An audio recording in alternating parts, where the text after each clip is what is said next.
Hi, this is Kaya Nyambi Shivers. Bear with me, Brother Michael. Bear with me, Brother Michael. This is Kaya Nyambi Shivers of Ark Republic talking to the filmmakers of the newly released docu-series on cannabis culture. Can you, when I say your name, can you please say hey to the audience? Hermina Elcott, Hey. Michael Elcott, Hello. all weeks.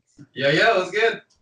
Peace, peace. What up, what up, what up, family? I am so excited about this documentary. It came right on time. We're just going to dig into it because I know so many people are pulling at you with the response. I wanted to know, could you please tell us about what prompted you all to make this documentary? Well, I think a lot of it was because we needed to start the conversation. For years, the Caribbean has been saying, we'll look at legalization of medicinal marijuana and so on, but at the same time, we're still putting persons in prison or in jail or in court because they're caught with very small amounts. I mean, I think we've seen some articles in the newspaper about somebody might be caught with like $20 worth and have to pay a fine of up to like $1,000. And because of that kind of imbalance is like, why are we saying this plant is so bad? We need to look at all sides of this to figure out, especially since in North America, persons have been changing their focus and have legalized it. We in the Caribbean are still in a place where it's like, we ain't sure if we want to legalize it. And then the question becomes, why is that? What is prompting our society to see this as such a negative thing? Especially when one of our interviewers, Adonijah, he's from the Rastafarian community, he was like, it's a plant. What are you doing talking about a plant is illegal? So we wanted to cover and see what the impact was, see who was affected by it, and also delve into the finances of possibly legalizing it. And also, when we don't legalize it, how does that impact us financially? If I can add, the generation of a conversation is ultimately what we are trying to achieve, because we like to go by the mantra films for action. And so when it's all finished, when you watch it, when you ingest the content, we're hoping that it makes you not just go and type on your keyboard, but it makes you in real life want to actually make a change. And also, we're seeing there are lots of different groups and pockets of people who are having conversation about cannabis and its use, and whether it should be decriminalized or legalized, etc. Whether it should be just medical cannabis, especially in our where we live, which is in Barbados. And we wanted to have a platform or place where all of those conversations could happen.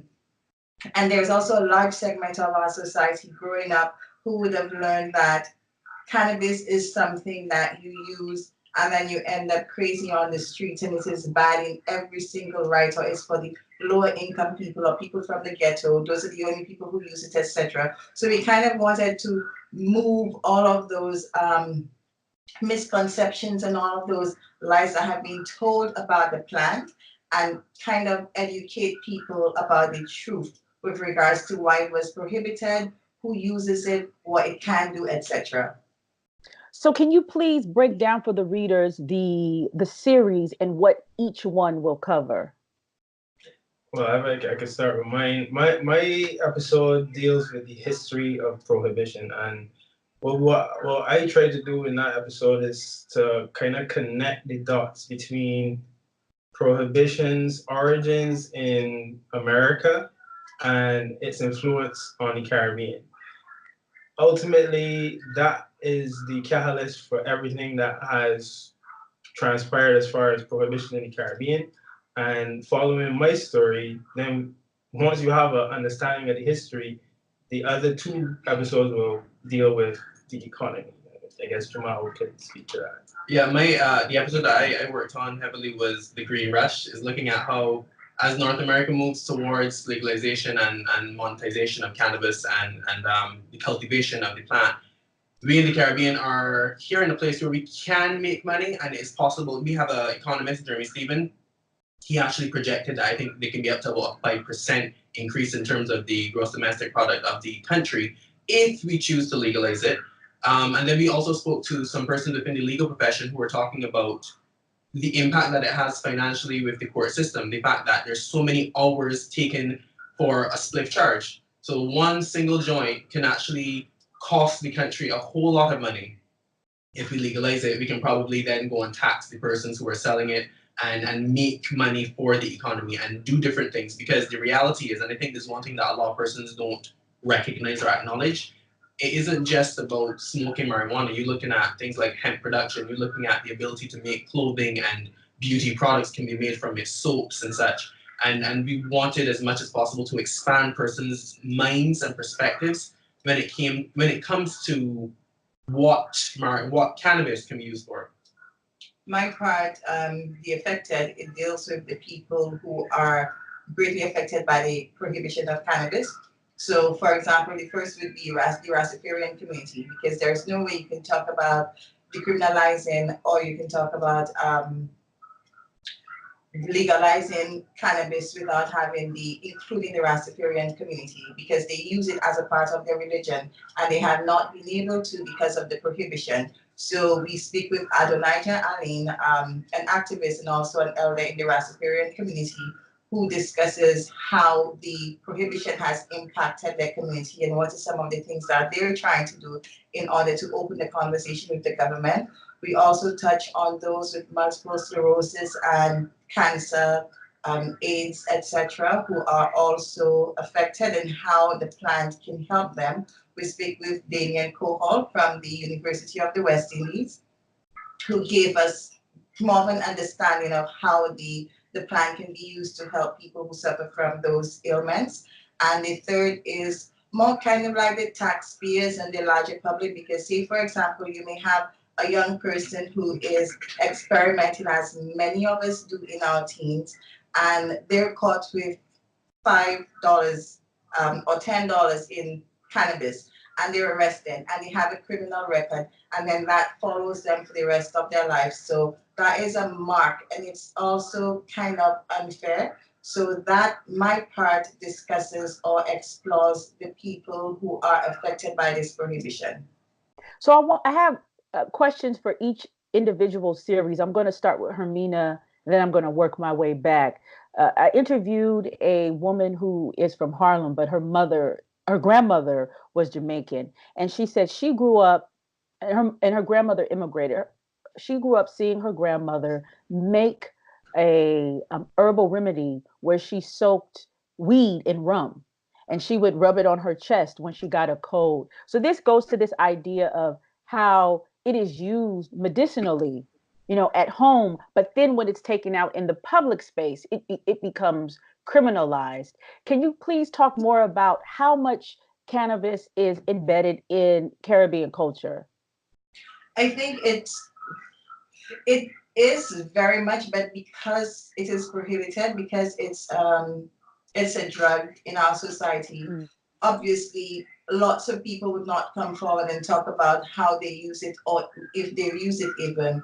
But in our interview with Adonijah from the Rastafarian community, one of the things that he shared two interesting points. One was that in their community, besides using it as a sacrament and a part of their religion, they also use it, say, for example, if a child has a cold or asthma issues, they make a poultice and they with the herb, and that helps. Another thing he pointed out was the Jamaican Prime Minister. Do you remember which one? Homeless? No, there's a Jamaican Prime Minister who yeah. had spoken about when he was younger, his nurse used to make a tea, or they used the herb and rub it on the gums to aid or relieve the pain of teething. So it is definitely used a lot in the community. However, people are not necessarily going to speak about it. So would you say that the overruling or dominant Christian religion in the Caribbean is closely tied to how cannabis is perceived in the mainstream? I'm not too sure if I would say so much the religion, or Christianity. I think it has more to do with the law and that it being an illegal drug. I think it's a Schedule 1 drug, right? It's an have a schedule, but it works out. It works out. I guess I wouldn't tie it to the religion as much as I tie it to the sense of morality, Right. It being an illegal drug, and they said it was illegal from ever since. So if they said it was illegal, there's a good reason they said it was illegal, and we should follow that. I think that is a mindset issue, and something Adonijah would have mentioned that will be in Ramina's section was, how can you tell us it is okay to be used as medicine, but we still will punish you if we find you even with it on you, not using it to smoke. No, if we just find a plant, you will be sanctioned. Well, I think this goes back to, well, this goes to the question that I had for Jamal, because there are a lot of overlappings that I hear, because, cannabis is a Schedule One narcotic in the United States, which is considered a hardcore drug. Um, so in that, are most of the arrests or money made in the arrests or detainment of people who are holding cannabis or carrying cannabis? Is that majority of the arrest, or the way in which the governments make money in Barbados? I mean, I think, well, if you even just look through our court pages, generally speaking, you would find that there are so many young men who are being pulled before the court because of possession, mainly as possession. You would find quite a few in terms of distribution as well. But I think it more hurts us, because if there's one thing that we found is that having so many persons who are using small quantities hauled before court, you're choking up the court system, having to deal with this and that case of minor offenses, as opposed to, if we had a different way of dealing with it, you probably wouldn't run into a backlog of cases that can push everything else within the court system back by months. And that's exactly what happens. We actually have a lawyer, Andrew Pilgrim. He was saying that by his estimations, you literally will find at least every single day, like 365 days, someone is caught or charged with an offense related to cannabis, and usually in terms of like minor amounts. So if you consider that, that is a massive weight on our judicial system when it comes to processing and the man hours that police would take to actually deal with the situation. And I think it's really interesting. The other part is, you talk about this green rush that could go on, not just in Barbados, but also in the Caribbean, especially when you have countries like Barbados that are, have a deficit, right? Have a national deficit due to the IMF, due to the money in which is borrowed, right? By this, colonizer institution, fire upon Rome. Okay, here we go. So I think it's very, I think that's a really kind of interesting take on it, is that you can alleviate much of your debt and be self-sustaining with just this one simple herb, and then continue to criminalize it. And the thing about it too, if I may just add, is interesting that in the Caribbean we have this discussion when we are the ones who started sugar production. We have a history of agriculture. And I think it would be almost like hand in glove in terms of introducing something that is currently hot on the market in a space that would allow it to grow quite calmly. We have the weather for it. Right. Every single day of the year. The weather, the understanding, the history of it. We have the human resource, we have the farmers, we have the people who are currently growing it anyway, and we have that across the Caribbean, not just in Barbados. And as somebody mentioned, I don't want to throw water on the Canadians who are doing their thing, but an indoor grown plant will never be as productive, let's put it like that, as a plant that's grown in the environment that it is bred to thrive in. Which is the tropics. Right, and the soil, and the soil is very rich, right? On top of that, I remember somebody said you could just throw seeds on the ground, come back, a year later, and the seeds have actually, grown themselves and things like that due to the soil and the weather. So I'm going to come back to you, Michael. When you talk about the history and the culture of cannabis, what are some things that in doing this documentary, and even in talking with people, that people did not know and understanding this culture and history? I think one of the biggest misconceptions people have, even I had it when I was younger, was that we made this decision for ourselves.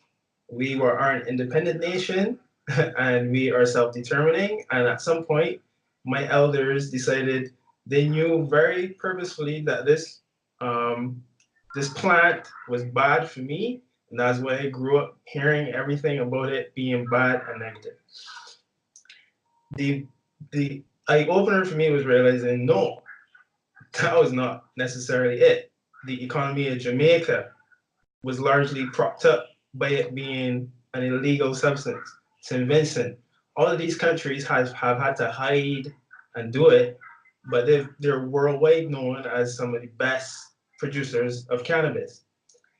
In that vein, how could we say let's promote uh, let's promote rum, sugarcane, da da da, but we're going to let, as you call them, the colonizers, tell us, yeah, you have a great product.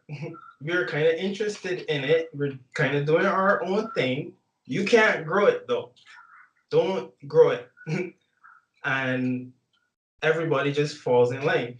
Buju had a song, he's kind of topical right now, where he says in his song that Texas and California grow a lot of ganja. So how can you tell Jamaicans that we can't grow it in our own backyard?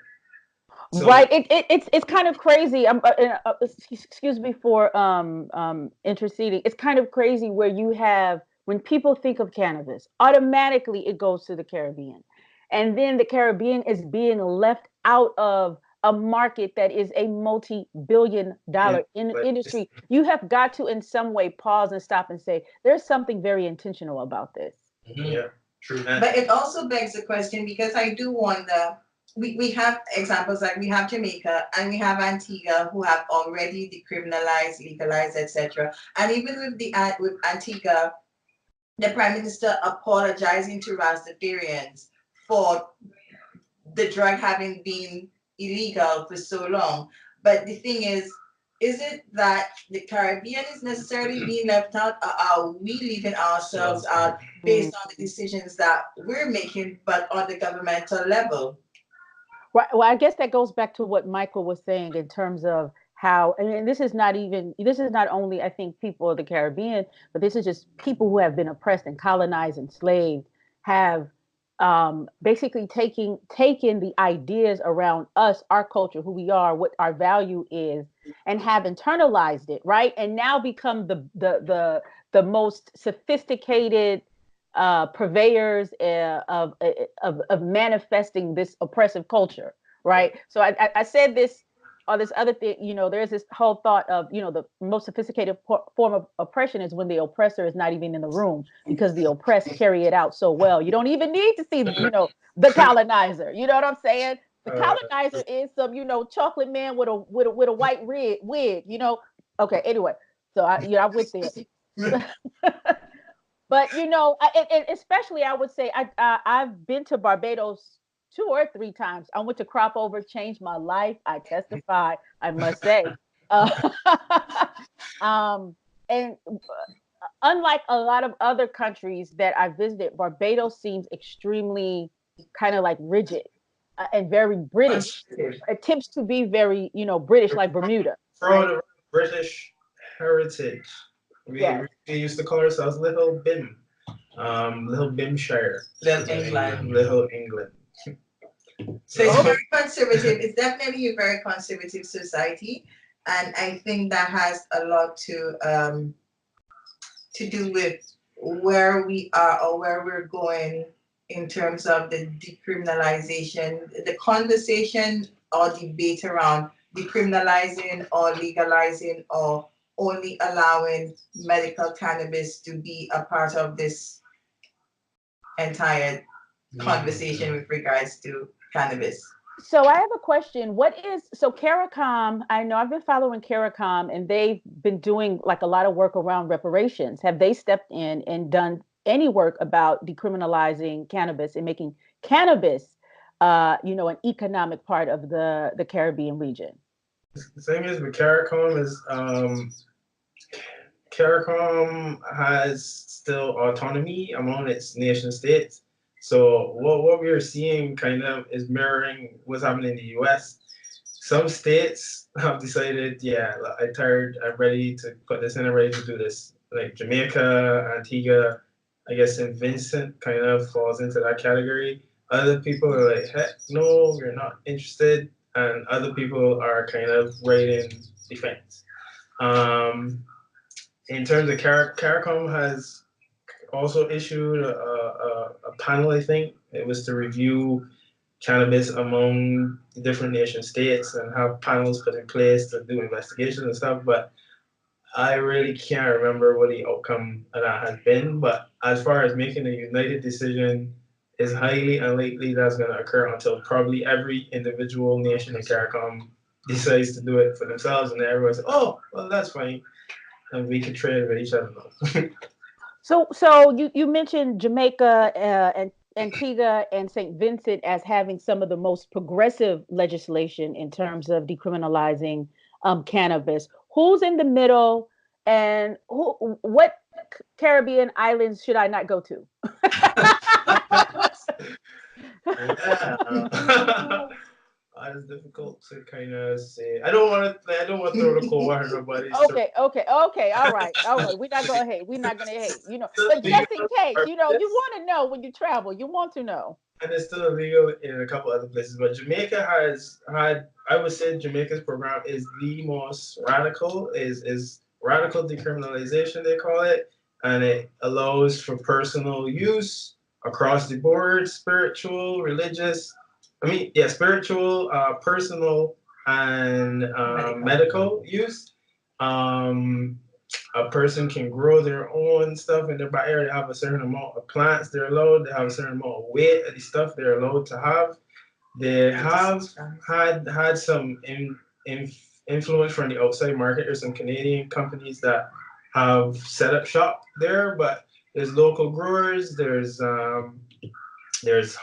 like not cafes but dispensaries, and there's been endorsed by their prime minister and signed into approval by the cabinet. So Antigua's close behind them because obviously, as Hamina mentioned, not only did he apologize to the Rastafarians, he apologized for prohibition period.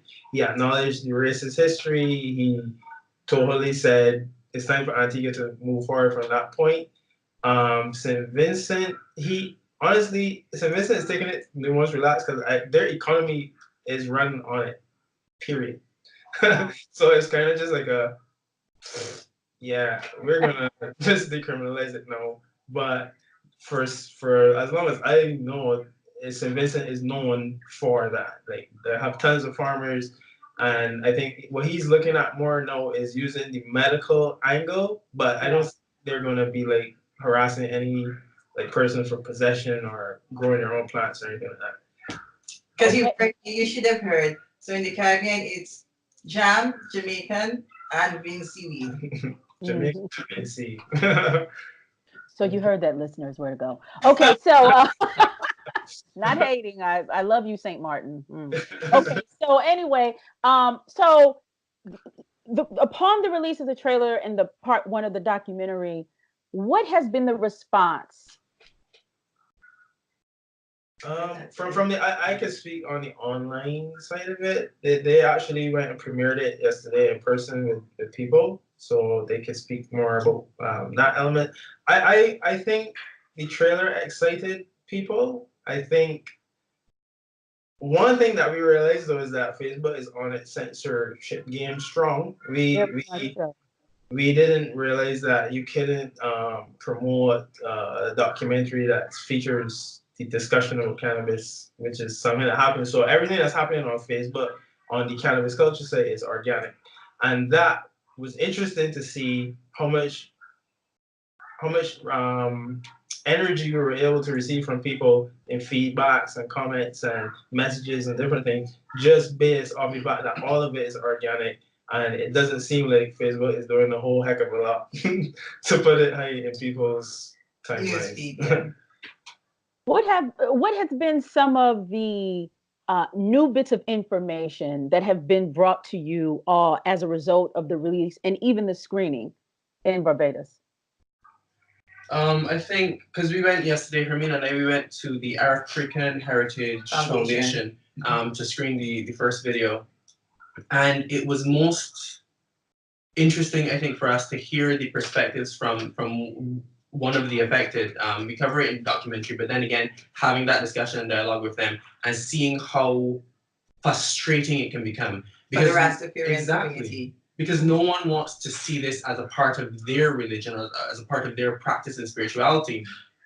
And I think that in and of itself is, in a sense, unconstitutional, isn't it? Yes. Because we're saying you have discrimination. Yeah, it's discrimination and at a level that is at the highest level in terms of society. Because you're saying that you have the freedom to pray and to worship as you choose, just as long as you don't do this thing that is very important to your religion. So you can't practice your religion. Basically. And that discussion and hearing them voice these concerns and so on, it makes it all the more alive, the reason why we need to have this conversation. Because in the Caribbean especially, we have a large Rastafarian community across the islands. Wow. And the fact that so many of them are marginalized and impacted by this thing. And profiled as well.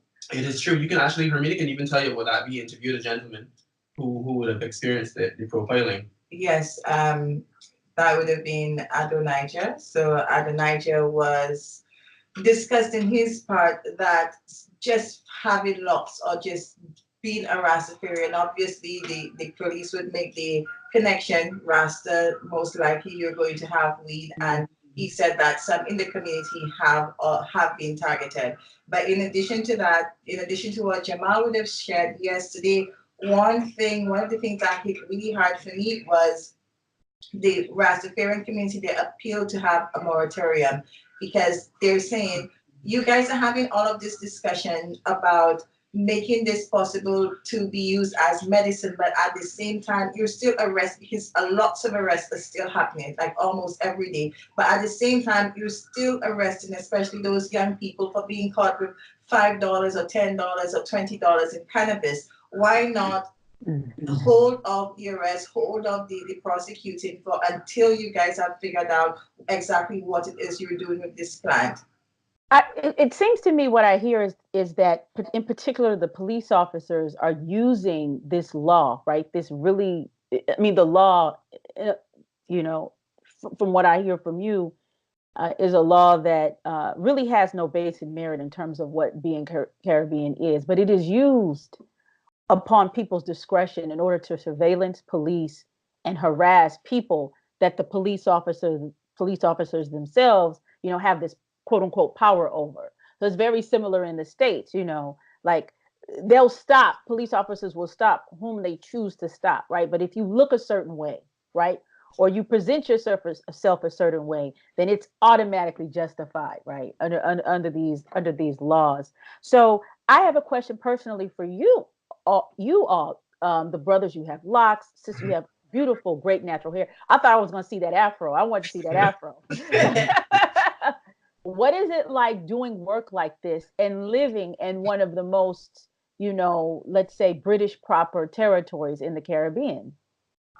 Who wants to go first? I'll go first. So the truth is, cannabis culture was something that I wanted to do since 2015 because I'm St. Lucian, so I was home at the time.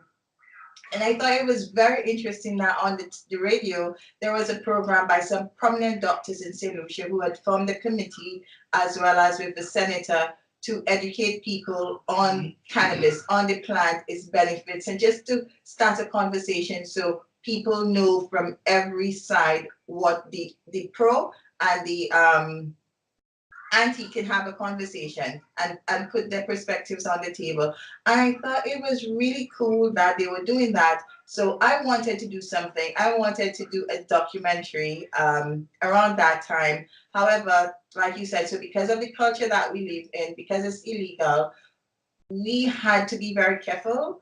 However, in the last 2 years, or most this year, the conversation around cannabis has increased. So we thought in December, okay, this is the time, we can do it now. So we decided to do that. But on the other side, we're all media practitioners and we work obviously in the corporate environment, and we wanted to, you don't have much creative control, even as a creative in the corporate environment. So we wanted an outlet where we could use our meet our skills and our capabilities as media practitioners to share or to give a voice to the topics that need to be spoken about.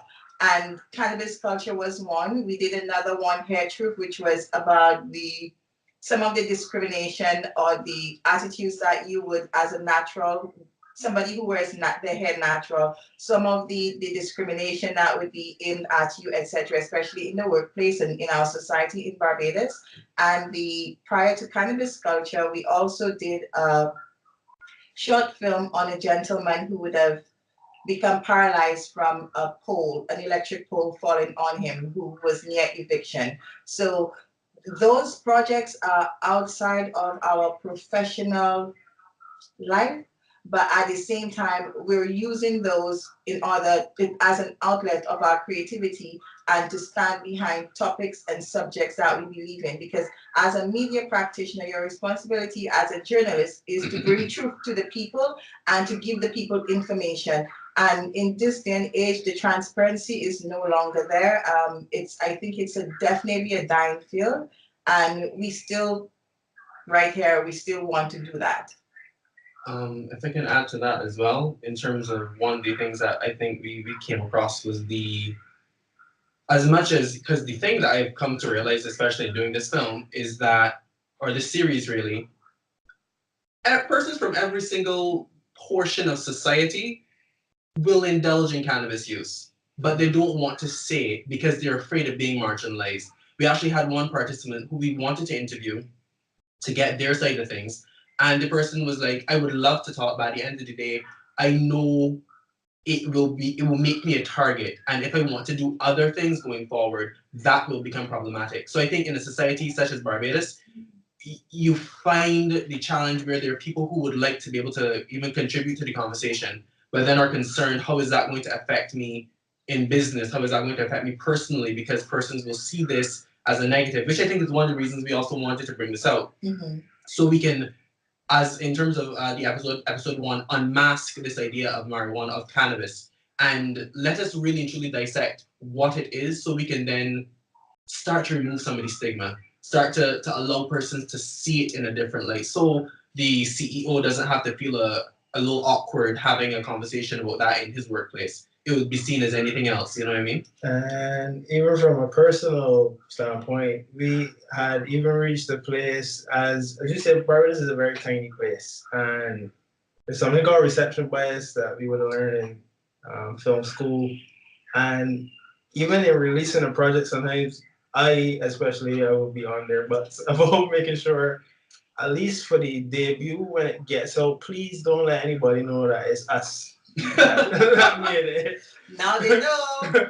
Now they do. It's simply because you just want people to take any message without being, I know Jamal, and how come Jamal doing this thing for this thing? This isn't so right. So it is a lot of different facets that you got to deal with, but I think the most important part is being able to achieve results. Like Amina mentioned the Stephen Archer thing. I was very happy to see it was at least creating action. People were responding and calling and saying, how can I help? What can I do? What does he need? That kind of stuff. That's the ultimate goal at the end of the day. Making change. Well, I thank you. Yeah. And I thank you so much. What you're doing is not only work that needs to be done, but you're also putting your work and your livelihood on the line and pushing an important message. Just like how what's going on in the United States, a lot of conversation will be had about who represents us, in power. How do we, really implement this in a culture that's healthy? And how do we ultimately all get healthy by using these herbs and plants? And so I look forward to following all it is that you do. So for those who are listening, part 1 was released on 4/20. Part 2 of the 3-part docu-series will come out when? Wednesday. That's 4/23. Is that 4/23? Okay, 4/23. And then the last part will be on Saturday. 4/23 is 4/24. No, hold up. Because 4/22 is tomorrow, 24, sorry. So Wednesday, 4/24. And then the last one? On Saturday. On Saturday. So that's Saturday 27th. the 27th. Okay. Okay. So April 20th, April 24th, and April 27th, 2019. The official name of the documentary is Cannabis Culture. Culture. Okay. And I would like to thank Miss Hermina Elcock, Mr. Michael Elcock, and Mr. Jamal Weeks. Thank you for taking time out with Ark Republic. We will do our part to promote as much as possible. I wish you all the success.